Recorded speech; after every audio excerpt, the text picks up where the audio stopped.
Hmm. Hello, hello, zombie.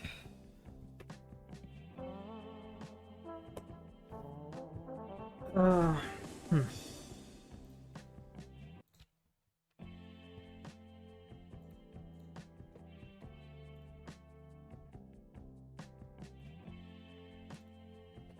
Okay.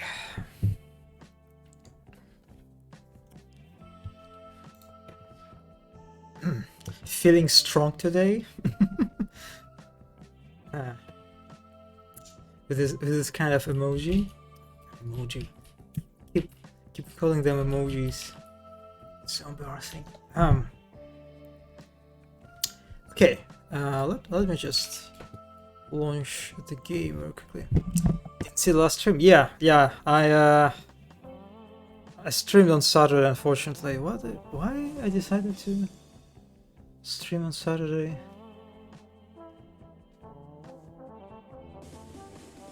That's actually a good question. Why didn't stream on Thursday? Or did I? I didn't, right? I don't think I did. Huh.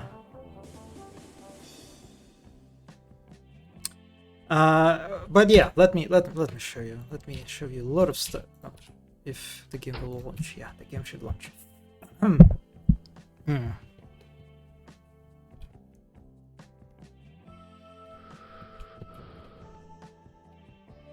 So yeah. Anyway, what are the changes? Basically, the way I decided to structure the whole thing, the progression, is in this way.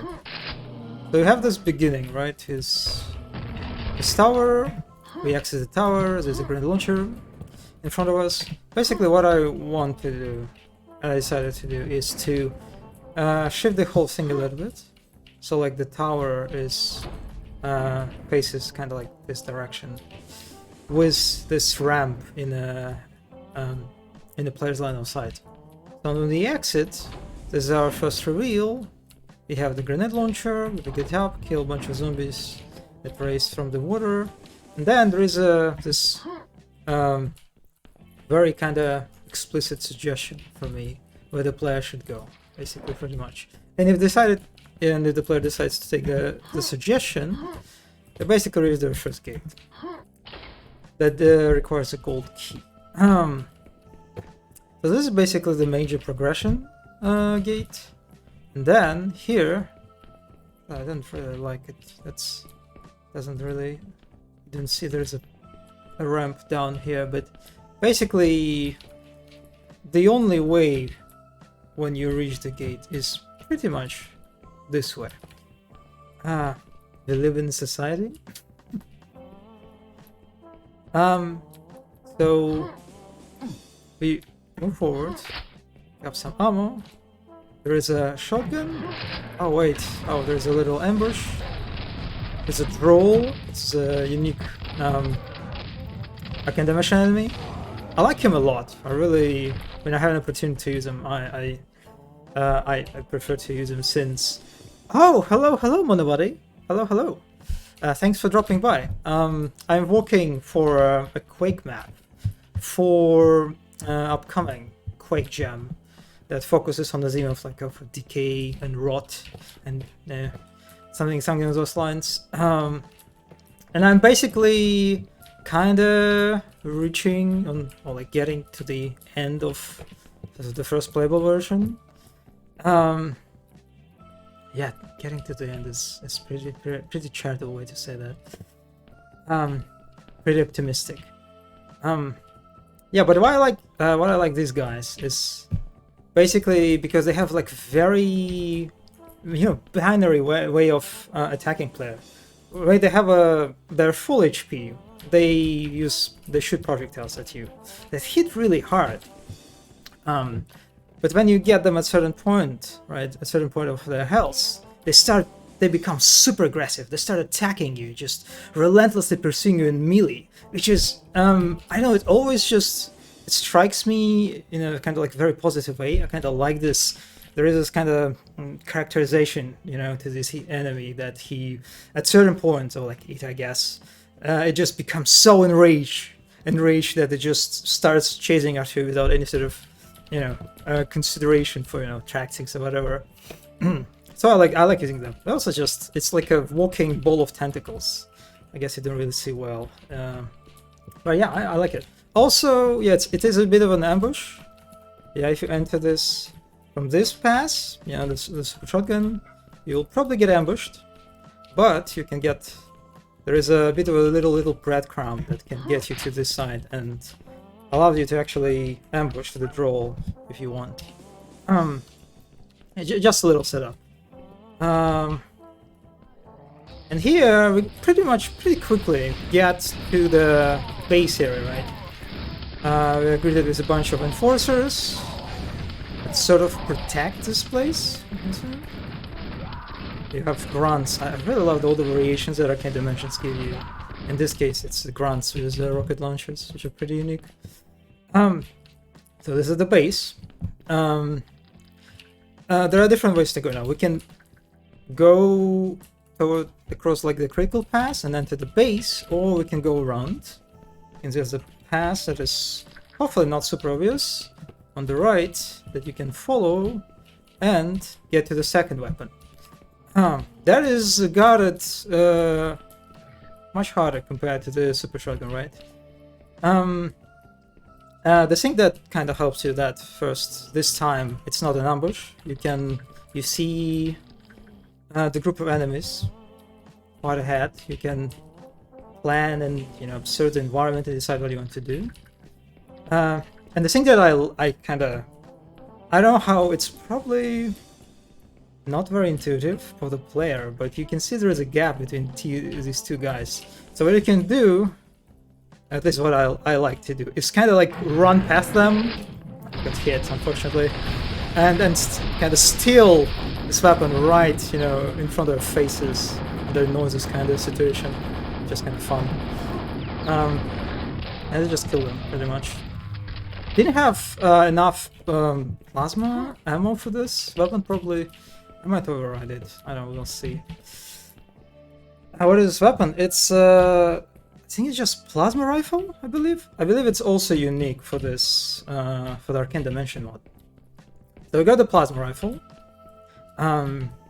Then we can backtrack, or when we turn around, you can see there is a ramp actually to go up. And here we pick up some ammo, some resources, and reach the high ground that the grunts and the forces were shooting us from. Just a little exploration area for the player to get to. And here there is nothing so far, but I have some ideas about this place. Anyway, so we progress forward. We enter our next encounter.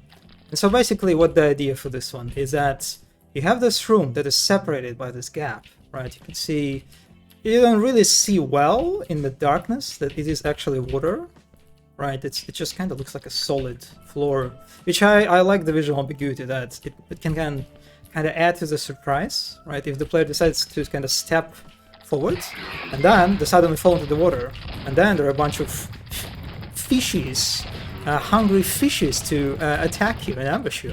And then when you emerge after killing the fishes, now there's a bunch of enforcers. Did I really run out of ammo so quickly? I need to do additional pass for the resources placement. Didn't really do that at this point. But anyway, yeah, we get up. There's a bunch of items that we can pick up underwater.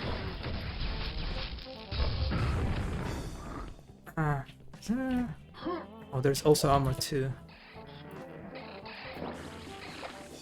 Oh, hello, JimBT. Oh, I'm sorry, man. Because your nicknames in chat, they have like sort of similar color, or different, like kind of very subtle variations of orange. I didn't realize that the society comment was yours. Okay, I'm sorry. Anyway, hello. Thank you for dropping by. I wonder how much colder is there on this map compared to my apartment. Well, I assume it's relatively hot, considering all the redness, right? So I assume it's mildly hot here in this place, whatever it is. So anyway, this is our encounter, right? A bit of a underwater gameplay kind of snuck in. Also, hello Triangle. Hello. Streamer forgets his most loyal viewers. I didn't notice, okay? I just didn't notice because I'm just bad at noticing stuff in general. Yeah, so this is our first room. Then we proceed to the corridor where we see right from the beginning the golden key, the key card.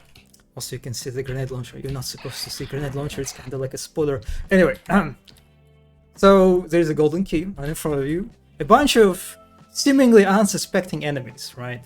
That you just, the player is hopefully at this point like super comfortable, right?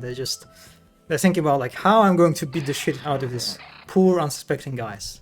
And so the moment they step in, the floor collapses, and these guys actually were ambushing. They prepared ambush for us. So now we're underwater, and there's a small escape kind of like sequence where we have to navigate this sort of sunken tunnels, until with a timer of like our oxygen running out. Now and then after escaped the underwater sequence, a bit of like escape sequence, we emerge behind these unsuspecting fools thinking that we're dead and deceased. Oh, unfortunately I aggro them accidentally, but yeah. And after the player merges, I give them the grenade launcher kind of as a suggestion that, what is the best way to enact your revenge, on these guys that ambush you. Yeah, you know this room, you've seen this, yeah. So this is pretty much it. So after that we just exit. There is this guy, I kinda like him. It's also another unique enemy. Forking dimension mode. It's kind of like an ogre attached to some kind of a robot or something, like a robo ogre sort of. I just like him. He looks goofy, funky. But this is basically our exit. It allows us to get back to the main beach area. And now we can proceed back to the gate, right? You remember the gate. Hopefully the player also remembers the gates. Kind of like him, and yet you attack him. Jail for nickel. I mean, this is how you express love in Quake. This is unfortunately the limitations of this game. The verbs that are available for the player, they are usually verbs of violence and murdering and killing and stuff like that. So, yeah, I'm just kind of prefer to engage in this very, interpretive way. Thinking about what I do when I kill them. That's expression of love, pretty much. So, anyway. We got the golden key, right? The key card. Across the beach area, right? This is our kind of like main exploration area for us, where we can pick up all sorts of goodies. This is kind of another example of this tower. You can sort of a tower that is blocked by the door that requires a gold key. And it's kind of close to the beginning, right? Remember this where we started, right? So if the player decides to ignore the ramp, they will very quickly reach this tower probably and try to open up, realizing that this is it's blocked. So when we get the gold key, we can open the door and get a super nail gun. But there's a bit of a joke here that I decided to do. As you can see, this tower actually has a hole, so you don't really need the key. You can just turn around and grab the super nail gun. So it's a bit of a little joke, little low designer joke. But since it is like it's not very, I feel like very natural way for the player to go around, right? Since there is nothing really that captures your attention. So I assume most players will miss it. And when they open the door, they see that there's actually a hole. So kind of creating this impression of like, oh, I'm kind of being embarrassed and like annoyed, like, oh god damn it, why? I just kind of like I feel like I'm a fool now, you know, by opening this door. Something on those lines. Yeah. Thank you, GMBT, for stopping by. Oh god. Oh, what are you doing? Alt tab can do good things. But yeah. Anyway, thanks for stopping by. So this is how we acquire the super nail gun, and then we can progress. We can go this way, but if we decide to get back to the gate and open it, if hopefully the player remembers, right? Wait a second. I have the gold key, right?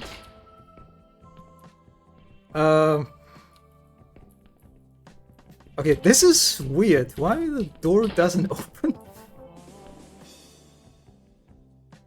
I don't even have a gold key on a UI, I think, right? Wait a sec. No, I picked it up. Being bamboozled by her map. It is a little bit weird.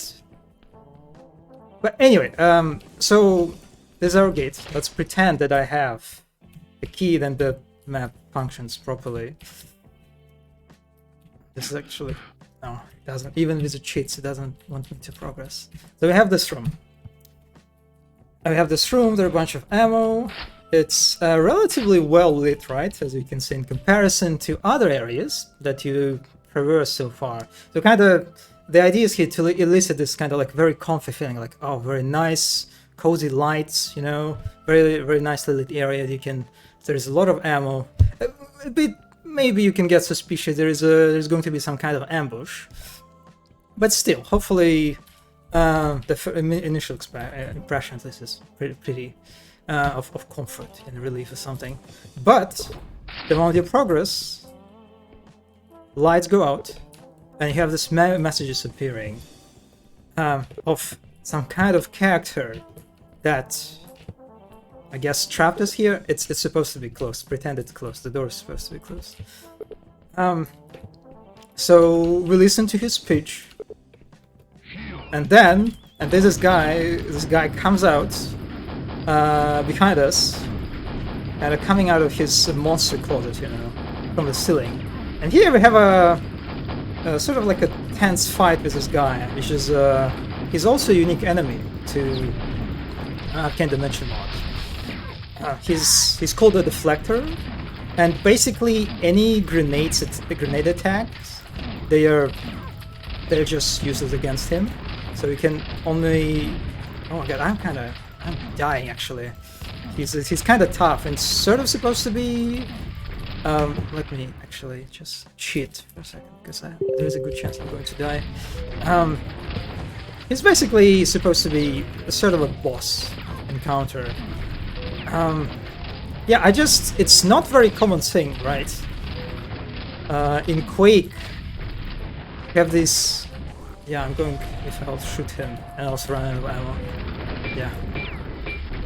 Can I just kill you? Yeah, he's not cooperating. Is Axe also useless against him? I guess. Well, that's... I really should put more ammo for the playtests. Really, it's enough to kill him, but I guess not this time. But anyway, yeah, we kill this guy. Let's just pretend that instead of yeah, all right.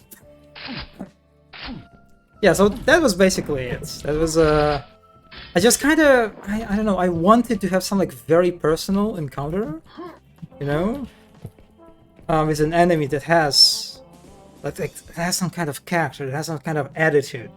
And this time I was thinking about this guy who was like waiting in ambush, and he's super, you know, arrogant and kind of edgy, you know, and he's mocking you and stuff. Which is, again, you don't really do that stuff in Quake, right? Especially with messages. This is not how you use messages, you know. I'm not meshing him, yeah. Yeah, that's neat. Yeah, that's I kind of why I like it is that, again, it's just not really a thing that you do. Let me just grab the key. Sorry, guys. Pretend I'm not here. Yeah, sorry. In many ways, I like it because it's just not super common practice of encounter design in Quake. You're just fighting some guys, right? It's just some abstract enemies that have some characterization to them, that because of their visuals, right, and sounds, but it's like very limited, right? Hopefully, let me show you how it's supposed to be. Hopefully I'll be able to defeat him. What do we have here? Another problem you can see with the messages is that in Quake, unfortunately, you cannot customize the time for the messages, like how long they will stay on the screen. So they're kind of like, I have to make very short sentences so the player could actually read them. It's just kind of annoying. It's a bit weird why even in the mods, like I kind of mentioned, the super elaborate mode that has lots of functionality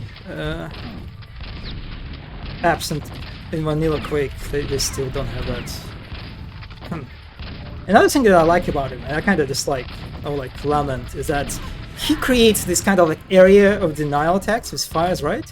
But unfortunately, the fire doesn't have lights, right? As opposed to like their projectile attacks that actually lit the room properly. Not bad at all. And it kind of gives you a speech, when he dies. He's like, "Yeah, you're not so bad, you might be not so bad actually." And the promised land is kind of like your end goal. Yeah, and then the doors open and you can progress. Yeah, this is kind of like the small sort of mini boss or boss encounter, sort of. So we defeat this guy, and we can progress further.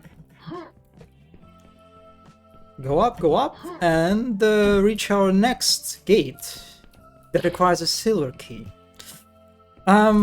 So the silver key, we don't have this. We have to find a way to acquire it, right?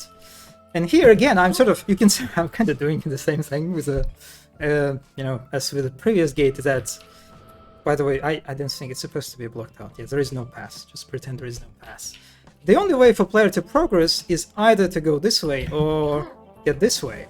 And if they go this way, they actually grab the armor that they could see from the beginning, for the start. This is actually where we spawn. This is our tower where we begin the level. And if we look up, we can see the armor, right? It's kind of like giving this tease to the player, like just teasing them, like with something that is very close, that outside of their reach. Very, very classy stuff. And this is where you kind of finally, grab it. And hopefully you remember, this is the tower, this is where you started the level. And that was the time where you're just like, you're salivating seeing this beautiful armor item that you couldn't get, and now you finally can get it. But yeah, anyway, this is one way to go. You can basically go down if you want, but there is another way to go. And this is basically the remnant of the, the flying buttress encounter. Basically, that actually I think it's still in the map, but I won't show it. That I tried to block out and playtest on my first stream. Unfortunately, it didn't work. I like the idea behind that encounter, but I couldn't fit it. I couldn't find a way to fit it into like the main sort of high-level progression that I decided for this level. So this is basically a remnant of it. I just let you slide sort of this flying buttress, just for a moment, to go down. And here, very quickly again, we encounter another fortress, I guess you can say, an area that is medieval area, right? That is populated by knights and crossbow folks. And you can see they're a bit more brutal in their approach with how they treat their enemies. A bunch of corpses kind of like hanging on the walls. To give an idea that you're not supposed to go this way, but of course you're supposed to go this way. But here's another thing. This is our critical path again, right? We can go this way, or we can explore a little bit. And if we explore a little bit, very soon we'll reach this guy. Actually, I want to put more enemies here to create more imposing sort of a group of enemies. And as you approach him, suddenly there is a tower, I guess. A sort of a tower collapses on him with a rocket launcher inside. And this is basically refers to the idea that we discussed again during our first stream, I think, right? Actually, I think it was Triangle that I think Triangle gave an idea of like incorporate moving geometry somehow, right, in the encounters, so like in the level, and maybe as a decoration or something along those lines. And so I saw that if the theme of this level, right, is this kind of like a wasteland, right, this just a pile of different buildings, like different civilizations or architecture styles, just piled together, right? To kind of to hint at how did. Also, there is a pyramid, by the way. To give a hint how all this place formed, right? How this all these buildings ended up in this place in the first place, right? And so maybe they somehow fall from above, basically, in some mysterious way, end up here this way. And I want to kind of repeat this encounter several times throughout the playthrough. Like, for example, in the beginning you had, like, I showed you this like very empty field, right, near the base, the first base. I kind of want to do the same thing with the tower, like the falling tower, but filled with enemies, actually. So you have like literally like a bunch of enemies emerging from you, falling on you from above, kind of situation.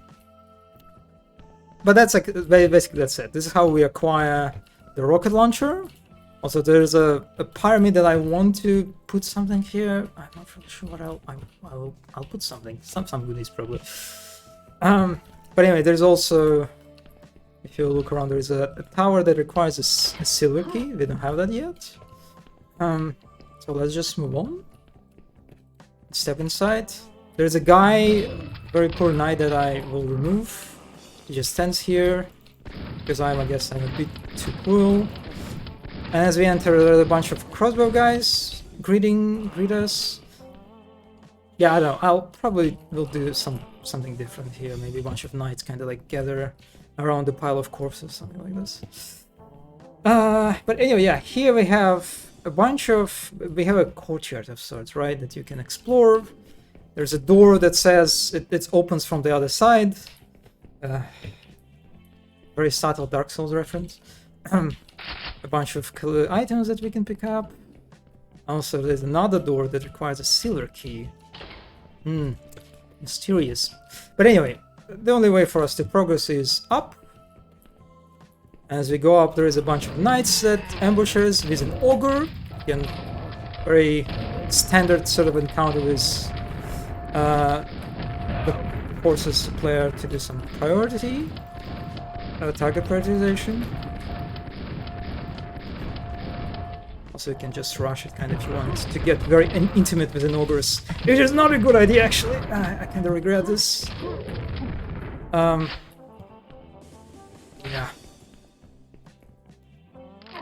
Didn't mean to fall.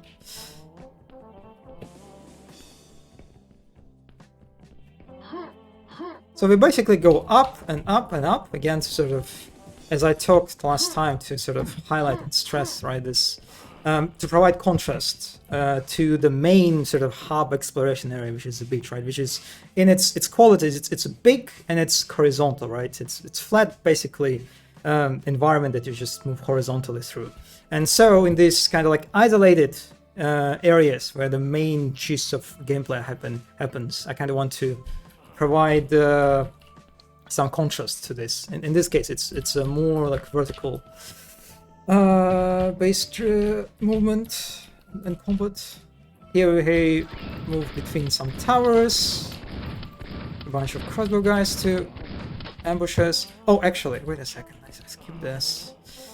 If we can go this way. There is, you remember this, the little house? course you remember that. That we couldn't reach. You can jump from from this tower on the roof of the building, and find out there's actually a hole in the roof. And if you get in, oh, there are a bunch of guys that guard the. I think that's red armor. Very, very valuable goodie. And so here again, the player can open the door and decide the way they want to tackle this encounter. Maybe they want to aggro these guys in the courtyard, especially like this, the Fury Knight, I think they're called. Another unique enemy for Arcane Dimension. As I mentioned, I think last time, because I'm doing this map in this like very specific mode, I want to sort of highlight the unique elements of this mod that this mod provides, and which means I try to stay away from the vanilla enemies and lean toward the enemies that are unique to this mod, which in this case was this guy that could do some flashy moves. So anyway, yeah, that was a little building that we could get into. But our main pass leads through these towers. A bit of a vertigo moment. A very small kind of platform for you to navigate, very easy to fall. And get back to the tower, and finally, from the tower we can jump on this roof. Again, very, very Dark Souls inspired. It's a gargoyle fight, because of course it is. How can it not be? Very simple setup that has just a little bit of twists. Is when the player gets to this roof, there's some item. It's not going to be an armor, because I think actually right now I can't pick it up because I have full armor, which means I'm soft locked. A bit awkward. But you basically have a pickup that when the player picks it up, the gargoyles, it's pretty obvious what's going to happen for the player, right, in terms of expectations. So I decided to play a little bit with it. And if I think I can damage myself, right? Like this. So when I pick up the armor, actually the gargoyles spawn from above you. I'm not really sure about it. I have only rockets. And some very precise aiming. But I just really love these gargoyles. In many ways, because they have like very clearly telegraphed attacks, right? You can see before they will strike you, they have this like really nice like a lightning sort of zap effect, right? Which is it has a very nice kind of like, it's very easily noticeable, right? Because it's like white colored effect. Oh, I need to focus for a second. But basically, yeah, when you finish the first wave of gargoyles that attack you from above, all the other gargoyles come alive, right? So it's there is just a little bit of twist of just playing, kind of tackling the player's expectations. So it wouldn't be like completely, predictable what's going to happen. But I'm still kind of playing along that. Yeah, so we have that. Oh boy, this is so. Right now you can just move forward. Yeah, kind of spoiled what's going to happen next. But basically the idea is there is a gate in this tower that is closed in the beginning of encounter. And when you kill the gargoyles, the gate opens up, revealing a goodie for the player. And so when the player enters and picks up the goodie, the floor collapses beneath them, making them to fall beneath into like the main hall of the cathedral, right? And the cathedral, I have another kind of like a mini boss, kind of like a boss-esque encounter with two knights. I still haven't figured out how to spawn a big knight boss. I'll probably try to actually spawn like a proper knight. But these guys are still pretty good. And let me actually save just in case. They're not super hard. But yeah, I ran out of ammo again.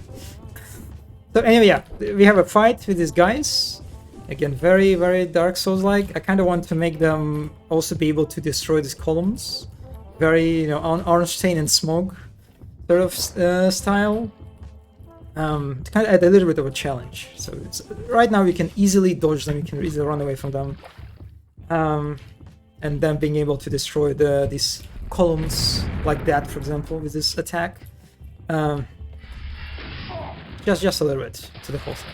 Also, you can see that this cathedral is it's sunken, right? You can see it's sunken a little bit, and it's all will be like the whole idea. Everything is very straight now, right? All the buildings, all the like main areas that we move through. But what I want to do is to make them tilt, all of them, under like certain angles to make, again, add to this idea that all these buildings, they are not supposed to be here. They kind of like ended up in this place in some mysterious fashion, but it's not supposed to be like that. But anyway, thankfully I can just exit and escape these guys and just grab the key and get back to the gate. Actually, I can open the tower now. I can open the tower, grab the railgun. As I said, it was the final weapon. Oh wait, no, wait a second. There is another area, remember? In this courtyard that you can come back to, and there's a key. There's a key I put here, so I could, like, during playtest, just open it immediately. And here we have a sort of like a descent that ended up in this room, very, very nicely decorated room with a bunch of corpses. And this is where you pick up the super triple barrel boomstick. Love that name. Here we have a wizard encounter that I guess just, you know, is chilling here. And so we can kill the guy. I want to make it a little bit more complicated, the encounter with him. I kind of want to give oh my god, there's so much Dark Souls on this map. I kind of want to do the, oh god, Painville, right? That's his name, of the boss, of the notorious boss that is like, if you die to him, you're kind of like, your gamer status is like eternally stripped from you.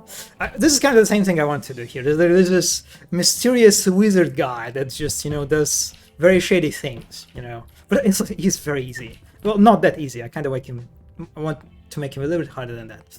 Also, there's a book, another unique feature of the Arcane Dimension that I'll put something there, something fancy. Lovely decor, yeah. Yeah, and that's it. That is like just an exploration area, optional area that you can get to if you want. There's a lot of backtracking that you have to do, and I'm thinking about this, how crucial it is if I want to, like, you know, repopulate these areas with enemies when the player backtracks. I don't know. At the same time, I don't know, the backtracking is not very, you know, you don't have to cover long distances, right, in order to reach these places. So I'm still on the fence about that. But anyway, yeah, now we can get back to the gate that we encountered earlier. And now this is actually like this part when the player has to backtrack. Yeah, kind of. I want to put. I'll probably need to introduce some enemies, at least here, you know, when we climb. Here, probably first time when we go this way, right? There is no one, because I basically give you a player a time to rest after the ambush encounter, right? And maybe this time, since the player was just basically navigating the space without any sort of challenges, maybe this is when I introduce a bunch of enemies. And now we can finally reach the... What is... Oh, I understand what happens. The keys are only one time used, right? Because, oh, this is so weird.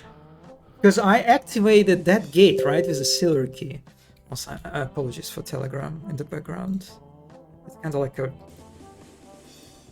I always forget to turn it off and feel embarrassed about it when the notifications come in. Anyway, yeah, this is... I'll have to look into it then. I guess there's probably some spawn flow that makes it like multiple time use. But now we can progress, basically. And this is where I stopped. This is where I stopped, and this is basically our final area. A final, like, proper encounter. I always find enemies responding without reason can become tedious if it's done too much. Yeah, it's definitely going to be very... If I will do this, there's also a chance that I will run out of time. I feel like I'll be just like, whatever, it's not that bad, hopefully. I'll just inject some copium and leave it at that. But if I will do the repopulation kind of thingy, it will be very light. Yeah, a definite build, just basically a filler encounter. I didn't know Quake had one-time use case. I didn't know too. That was kind of weird. Let me actually check. So you have the key, and you have a spawn flag.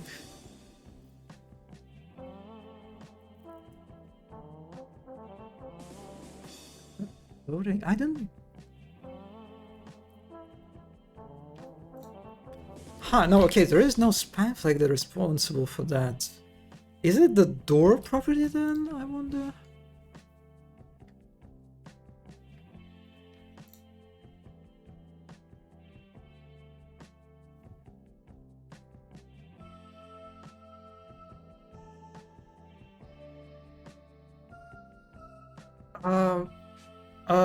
Oh, that's weird. I am... Persistent key? Oh, you can see... Oh my god, they just... The Arcane Dimension has lots of weird stuff about it, like turned on by default. Oh, you can see there is this property called Persistent Key. If set to 1, the key required for this door will not be removed from the player. Why would you want to enable this, by default? That's so weird. I need to just... Another thing that is super annoying, and I keep forgetting about, is that by default, this Arcane Dimension has this item offset that I forgot about. So item offset makes the items rotate, right, in sort of random manner to kind of, I guess, to make them like their placement look a bit more natural. I don't know what the idea, the reasoning is. But what it means that you can see I place the item. Well, actually, without this no item offset property enabled, I actually have no idea. Well, I opened the game what the position this item will end up is, because it may end up in this position. It might end up in this position. I have no idea, and so I was almost like running mad. I was going mad because. I forgot about that, and as I was playtesting, I place this item and ammo or something, and I would see that it doesn't spawn because it actually end up here on the beginning of the game, on the level, and it cannot be here, right? So it starts spawning, or just doing all sorts of crazy stuff. So yeah, that was Arcane Dimension has some weird things about it. I just looked it up. Apparently in Quake 1, keys are one-use items. Really? Huh. I mean, I'm not a Quake veteran, so that's. I guess it's probable. Anyway, we are getting to our final encounter, the final encounter of the level, like the proper encounter, which is going to be in this tower. In many ways, because I'm running out of time and I need to end the level. There's literally there is a Wednesday and Thursday, and also some Friday doesn't really count, I think. Yeah, I am running out of time, so this is going to be our final encounter. And so what I'm thinking about it. Let's pull up our notepad, our helpful notepad. So the finale. Let's add some dramatism to this. What I'm thinking about. So, what I want to try to do is to make the elevator sequence. The classy Resident Evil elevator sequence. When the player enters the elevator, triggers it, right? And as they descend or ascend, they start getting assaulted by enemies, right? From all sorts of sides. And they have to basically, it's kind of like a gauntlet they have to survive. This kind of encounter, right? In many ways, because it focuses on the verticality, right? I want to reach this top, this area on the top. It is kind of the most dramatic and effective way to do this, by using elevator. And it's also, I want to make it relatively, you know, claustrophobic, relatively just like enclosed for the player to feel it this way, since again, to provide this contrast to the overall space, you know, that you have to move through. That's the idea.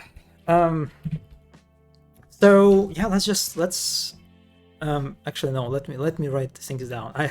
I have everything in my head, but let's just write things down. So we have a classic, not in caps lock, maybe caps lock? No, that's too much. Classic you know, let's say 4, for example. Elevator, counter. What enemies will use? It is an area that is controlled by the medieval enemies, right? And you know, I'm obsessed with making sure that the enemies fit, like visually and thematically, the areas they inhabit. Right. In this case, it's knights, it's crossbow guys, it's ogres. I'll see, maybe a wizard even. Maybe a wizard might. Oh, I don't know. Oh, you know what? I'm thinking about what if we have a wizard. Let me correct that you can kill, right, in this underground fancy room with a bunch of corpses. So enemies, crossbow, orcs, ogre, boys, knights. I don't know if I will be able to. I don't know if I can make. There is a monster jump, you know, feature in Quake that allows to push monsters, you know, like from one platform to another, for example, because they can't do this by default, right? Monsters are actually they're not capable of that. They cannot jump, and so you have kind of like to nudge them, you know. So it's a good parent, which is a level designer. Level designers are basically a parent to his AI, right, that he places in the level. I have to take care of them. So I don't know if I'll be able to do that. I don't know if I'll be able to like push knights like on the moving platform like an elevator, but we'll see. And then wizard. So if it's a wizard, what I'm thinking about, what if it's the same wizard from that room, right, that I just showed you, or maybe, and if we kill that wizard, he won't appear in the final encounter, right? So to make kind of like giving the player this like very subtle, admittedly, but still an option to kind of make the encounter easier. Maybe even the wizard actually. Yeah, I don't. We'll see. I kind of like this. I kind of like this idea. So maybe if player kills wizard before. Yeah.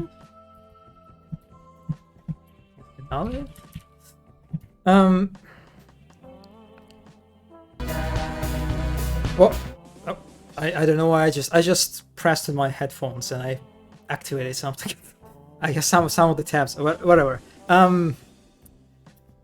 The main progression, sort of the structure, I guess, of the encounter is it's very simple, right? Each level that player will like move through, right, on the elevator, will provide a tougher enemies, so like more enemies to, you know, to survive through, you know, deal with, like a simple progression with each floor having more and harder enemies. Is it really? I think before the stream I kind of thought about maybe implement some like underwater stuff, like you have to like to force player, you know, to move through on the elevator, right, when they're, you know, they cannot escape the elevator, so to kind of force them to move through the water, you know, underwater, and to create this like tense moment of like, well, am I going to make it? Will I run out of oxygen? I mean, I guess I kind of did this already. Like the problem is I have no idea how to do that. It's, I guess, like the elevator is supposed to start underwater from the beginning, kind of. And yeah, I don't know. But also I already did that with underwater tunnel, right? Before, so yeah, I'll write it down just in case. But I am not. underwater section? Yeah, I don't know. I don't know what it means. Anyway, is it all? What do we need? What else do we need?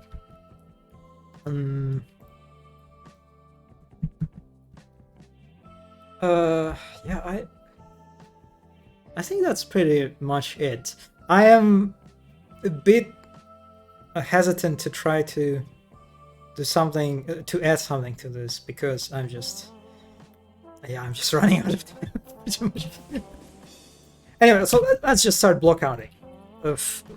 Like, just fuck this stuff. I don't need this. It's worthless. Whatever I tried here, it didn't work. Completely unworthy of you seeing it. I won't even explain it.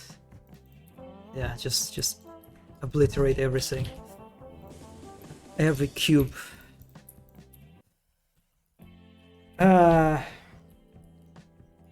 We should have a nice to have section. What? We should have.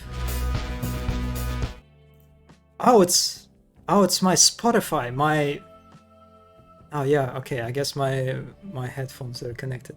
On the notepad?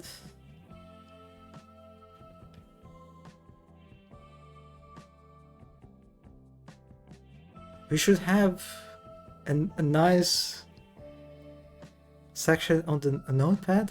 What? I'm sorry. What are you talking about?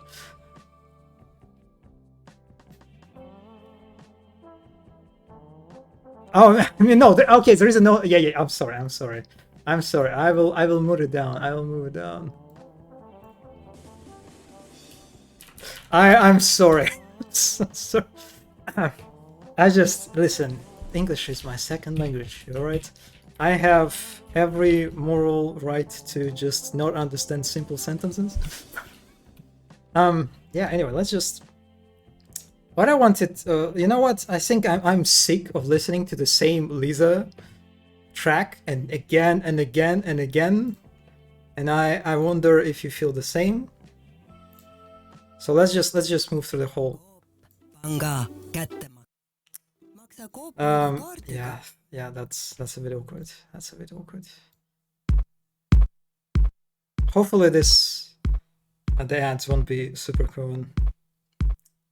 But I mean that we should have some ideas and levels. That's like, is there a time we'll add? Oh, that's absolutely a good point. It's just the section that is all about, copium. If I have more time, I will add cool stuff. Absolutely. Yeah, that's how you type. All right, let's get into the dirt, into the fields, right? What? Anyway, let's get to the work. I already have a train because I was remembering how do you set up train in French? Not the I'm sorry. So how it works in how do you make elevators or just moving geometry? A very simple way that I think very common and that I like to use is. In the trench room, there is a func entity called train. Here it is. Oh, you don't see it? Oh, wait a second. You don't. Oh, this is so weird. When I right click, you don't see the menu that I open up. I guess because I'm capturing a window and not the screen. Ah, that's annoying. That's super annoying.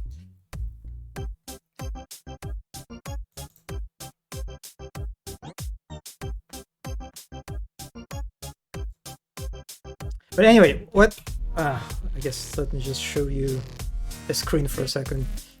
So basically, when you click, you can turn. All right, for a moment, I'm going to just praise Trench Room. How amazing it is, in comparison to modern engines, for example. How it's so easy to make a moving geometry, right? What do you have here? What do we have here? It's just a brush. I can make it like in seconds. That's a brush. That's a very big brush. All you do, you press on it with a right click, and you make a train entity. So what train entity does, it just follows these path markers, not markers, corners, right? So we basically, all you need to do, just add a bunch of path corners and just set them up, give them tags, you know, so they would target each other. Like there's a target name, and that's it. And just trigger this this platform with this simple trigger, and that will work. It just works. And guess what? If I put an enemy here, like this guy, it will work. If the guy will will move together with a platform. I can even add items, and they will all just will move together with the platform. There is no nav mesh. There is no like physics and stuff, right? It's just, I know it's so fascinating to me. Just as you can do that so quickly, you know. What engine do you use for Space Marine 2? At Saber we use a custom engine. Pretty much, yeah. That's which is, I don't. Is it based on? I don't remember. What is it based on? Like, no, I think it's like literally just custom from the beginning. That you can sometimes people refer to it as a swarm engine because of all the swarm zombies, you know, in World War Z, and also I guess swarms of pyramids in Space Marine 2. But that's not how we call it. It's just kind of just a weird thing. Just someone started calling it swarm engine, and everyone else just kind of picked it up. But yeah, anyway, it's a custom engine. All right, so yeah, this is our elevator. I don't know if I want it to be. I am still not sure about the size of it. But anyway.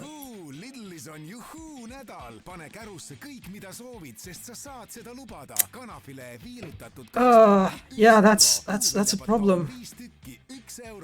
That's a problem. This merchant invent. That's also. Yeah, that's so weird. Why? Also, I'm still capturing the screen. It's so weird. Why the YouTube? When I listen to the same video again and again, it doesn't show you ads, like on the loop. How I did it before. That's. I guess it doesn't really. YouTube doesn't count it or something, like for the views, whatever.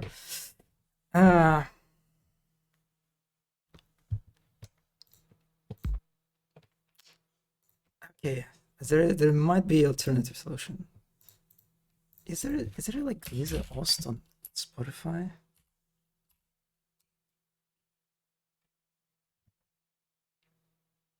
Yeah, that doesn't look like an official. Oh no, it does. Wait a second. No. Wait a second.